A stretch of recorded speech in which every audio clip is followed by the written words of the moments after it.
How's it going, guys? It's K Cars, and in this video I'm going to be doing kind of like an update to a previous video that I did a while back.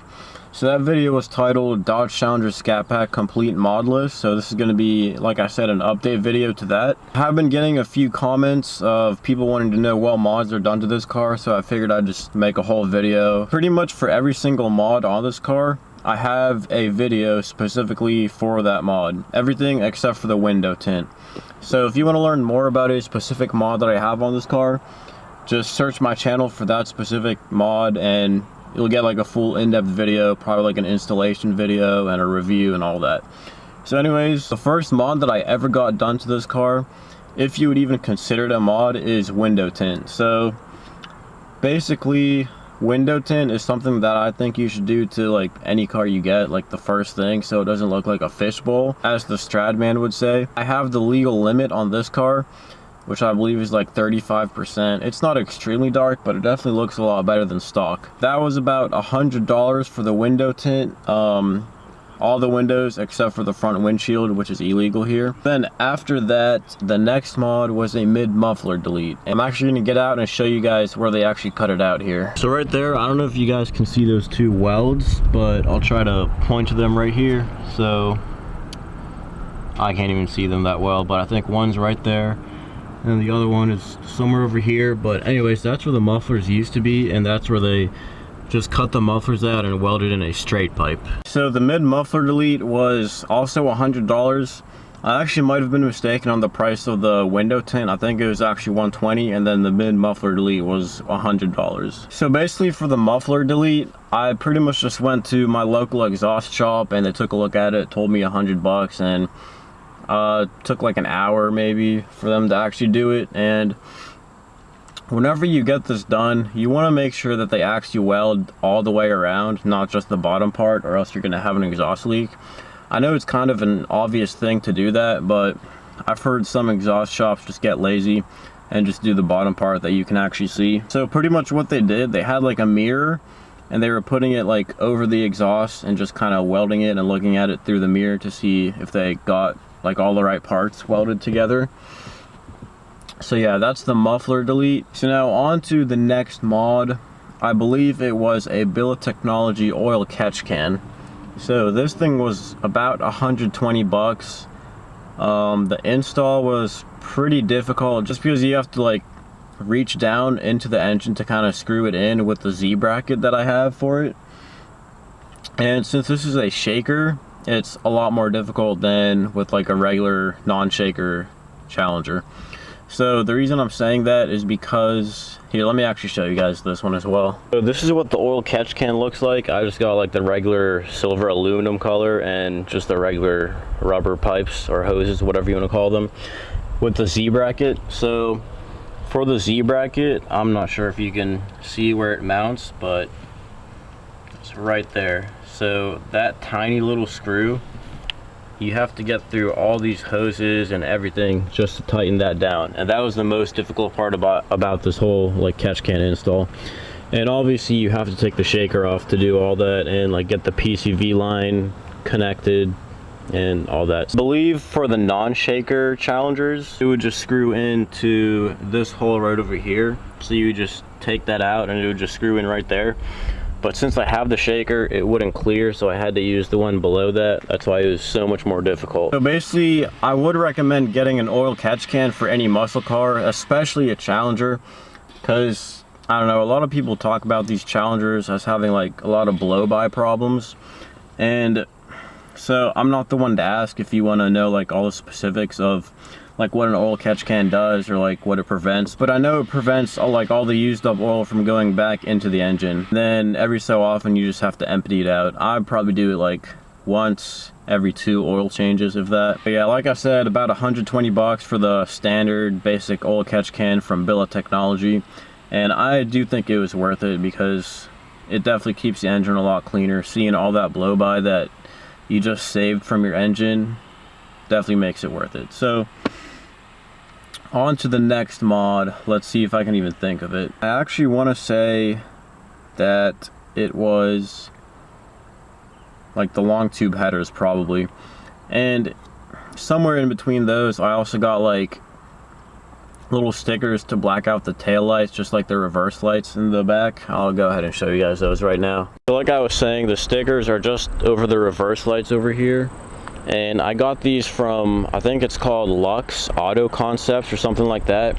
I can't remember how much they were, or I didn't even make a YouTube video on these because it wasn't really that big of a deal, but I really think they look cool. Like, they look really good.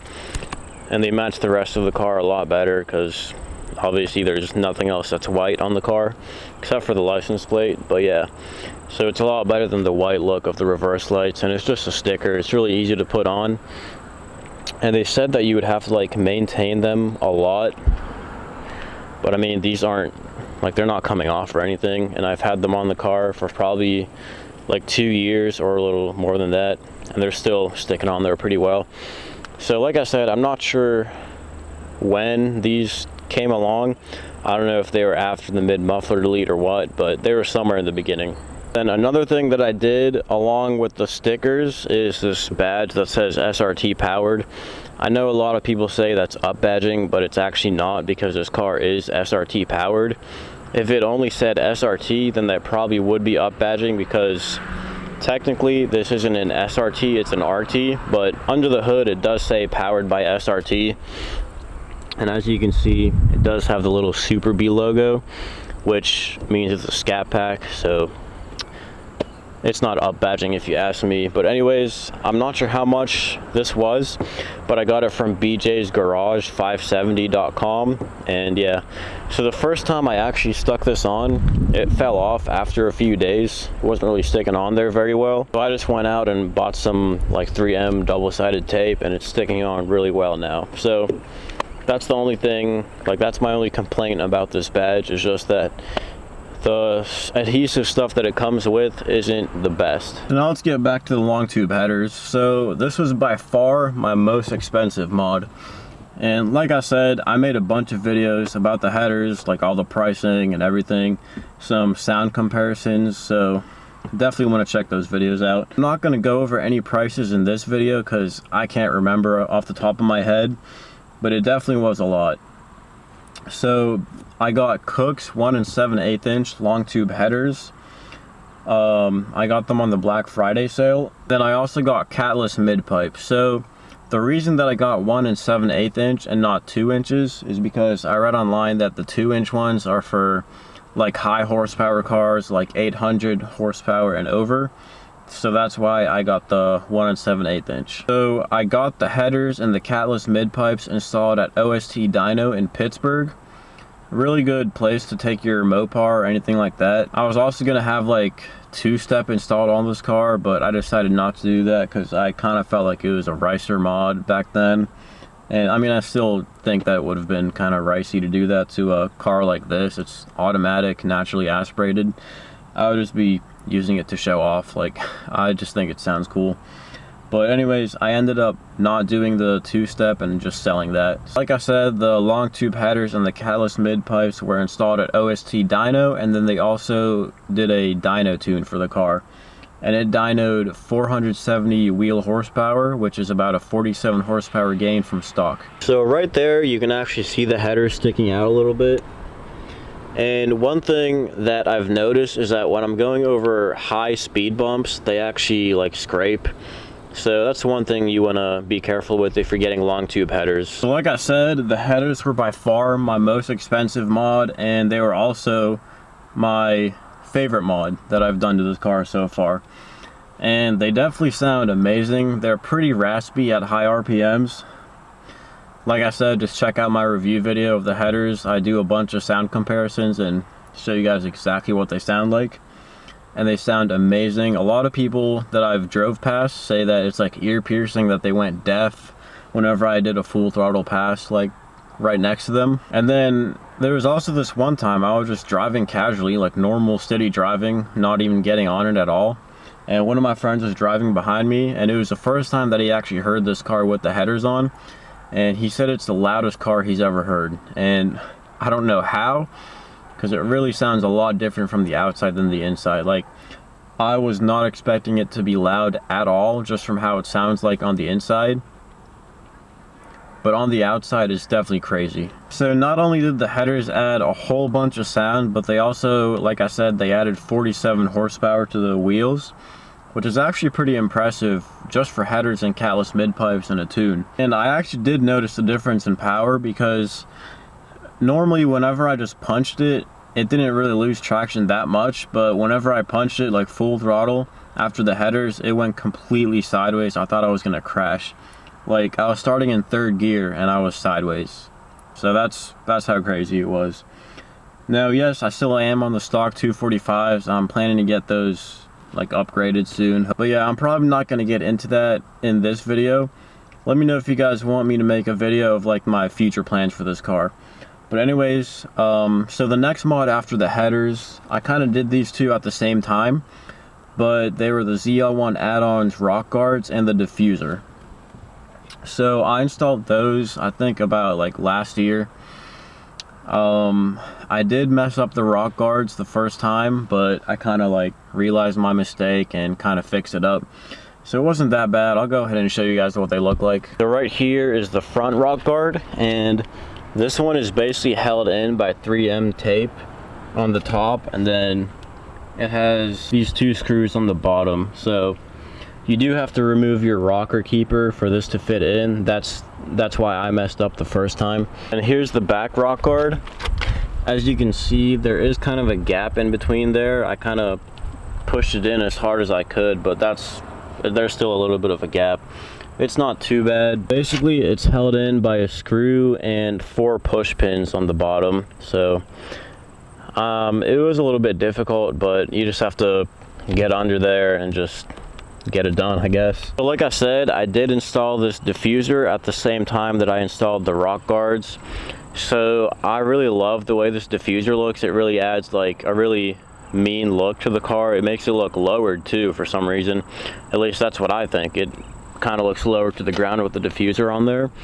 But this diffuser was actually pretty simple to install. Like, it wasn't too difficult. So like I said, I thought the diffuser was going to be a lot more difficult to install, but it actually wasn't too bad. You just need a second person to help you hold it up while you're screwing it in. So for both of the rock guards, they were $85, and the diffuser was $220 on ZL1addons.com.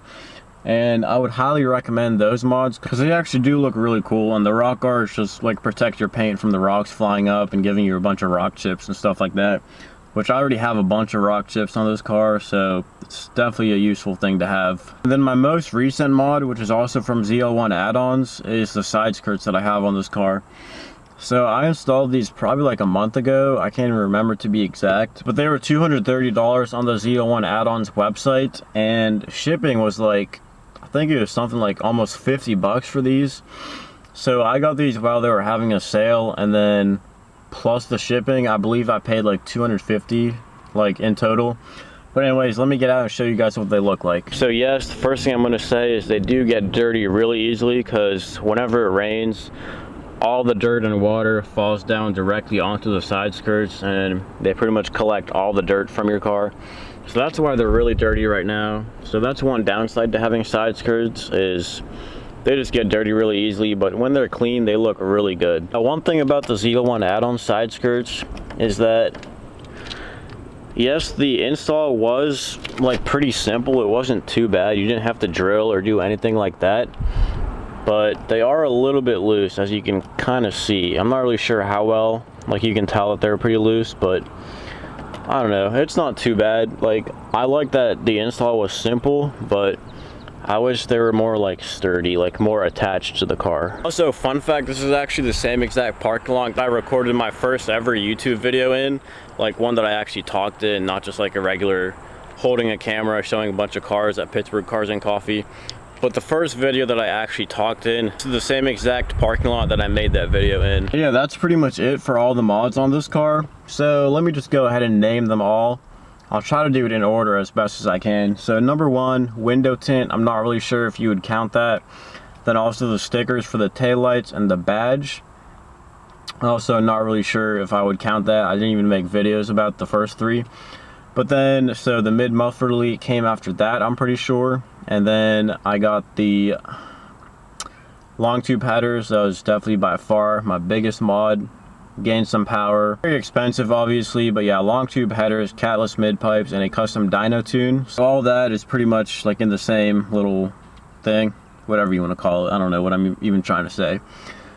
But yeah, after that it was the Z01 add-ons rock guards and the diffuser. That was at the same time. And then after that I got the Z01 add-on side skirts. And also before the mid muffler delete, I got the Billet Technology oil catch can. I forgot to mention that. But yeah, that's pretty much it for this car. I thought about like totaling like the price of how much money I've put into this car, which is, it's definitely a lot, especially with the headers and all that. But you know, gotta do what you gotta do. Gotta spend money on cars, you know. So anyways, like I said in the beginning of this video, if you want to see specific videos about any of these mods that I talked about, except for the window tint, the stickers on the reverse lights, and the badge, make sure to check those out on my channel. I have a few videos for each mod, like I said, and they go pretty in depth. So if you want to know anything more, just go ahead and watch those.